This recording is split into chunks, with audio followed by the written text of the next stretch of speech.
Nanawagan si dating CBCP President at retired Lingayen Archbishop Oscar Cruz sa mga hindi pabor sa RH Bill na tanggapin ang pagkapasa ng panukala sa Kongreso.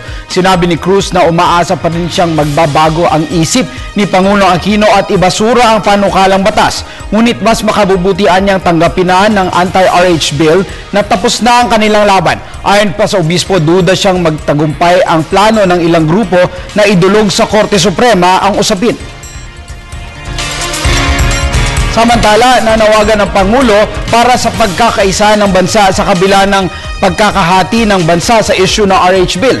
Gayunman, niliwanag ng Pangulo na ang pagkapasa ng naturang panukalang batas ay para sa kapakanan ng mamamayan at ng bansa. Si Rocky Ignacio nag-uulat live mula sa kanyang. Rocky? Yes, maraming salamat, Attorney Mark. Umaasa nga si Pangulo Aquino ng mas nagkakaisa mga Pilipino sa papasok na taong 2013. Sa gitna na nga ito ng pagkapasa sa third at final reading ng tinawag na palasyo na Responsible Parenthood Bill. Nanawagan na rin si Pangulong Aquino sa lahat na makiisa para sa pagpapatupad ng epektibo at positibong panukala sakaling ganap na itong maging batas.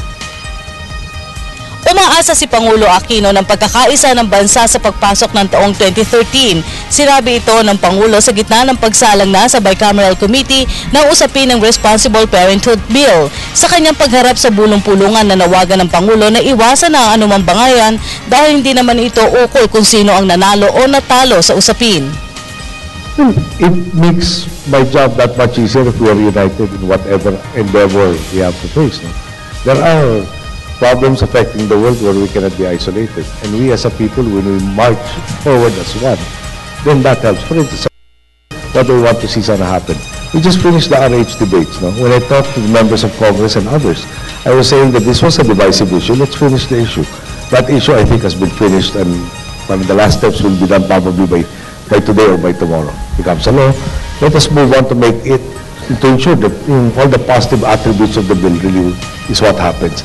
Let us not treat para people who have divergent opinions as the enemy. There are no enemies within the country. You know?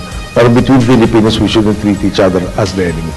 But rather as people, you know, united by so many things, amongst them belonging to the same race, that should be addressing the concerns of those who have least in life. Nauna nang sinabi ng palasyo na ang paglusot ng kontrobersyal na panukalang batas ang magwawakas sa pagiging hati ng bansa sa usapin. Gate ng Pangulo, hindi niya inaangkin ng credit ang pagkapasa ng panukala kundi sa mga mababatas na nagtataguyod ng pambansang interes. Sa pinalabas sa pahayag ng Malacanang, kinilala ng Pangulo ang pag-iral ng konsensya ng mga mambabatas sa halip na magpadala sa agos ng politika.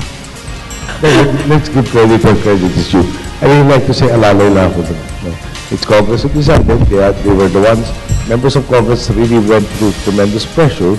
And at the end of the day, I think I can't say I facilitated it. All I can say is I assisted because I really believe in the objectives of measure. But to claim any credit for it, even an equal credit, is I think presumptuous and improper on my part. Samantala, hinarap naman ng Pangulo ang mga tanong tungkol sa kanyang personal na buhay at posibleng plano sakaling magkapamilya. Partikular na tinanong sa kanya kung ilan ang planong maging anak nito, pero dapat daw niya ikonsidera ang kagustuhan ng kanyang posibleng magiging may bahay.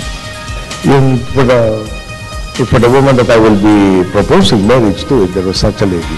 If I were to say honestly what was on my mind, that would be a disincentive for the woman to get married to me. Because I really want a family the same size as the family that I parang may balance with 5. But 5 will be too much hell for any woman that I'll be courting at this point. Samantala, kinumpirma naman ng Pangulo ang nakatakda nitong day off ngayong Kapaskuhan. Nauna nang inirekomenda sa kanya ng kanyang mga doktor na maghinay-hinay sa trabaho matapos magkasakit. Pero giit nito, tama na sa kanya ang isang araw na pahinga sa loob ng 1 linggo. Bukod kasi sa pagbabasa at pakikinig ng music, ang target shooting ang isa sa paborito nitong libangan. Once a week I go target shooting, and we also use it as a training venue for members of the PSG. I might have 3 days off for this Christmas break. It was supposed to be 4 days, but they took 1 day already. So, get 3. It's just remember, I'm not just chief executive of the Filipinos in the country, but there's something like 10 million Filipinos outside of the country. If there's a Somali pirate attack, we're involved. Arab Spring, regardless of the country, we're involved. The Korean Peninsula flare-up, we're involved. The economy is bad, we're involved. So I'm fixated that I have 6 years to effect not just changes, but transformational changes that will stick. So I really I've given myself that pressure that I have to be able to face everybody by 2016, and I maximize the opportunity for everybody's benefit. Nauna na nga ipinahayag ng Palasyo ng Malacanang na nais ng Pangulo na mabigyan daan nga itong RH bill na kung saan pwedeng malagdaan bago magtapos ang taong ito. At yan po ating pag-uulat mula dito sa Palasyo ng Malacanang sa tulong ng RTVM. Ako po si Rocky Ignacio.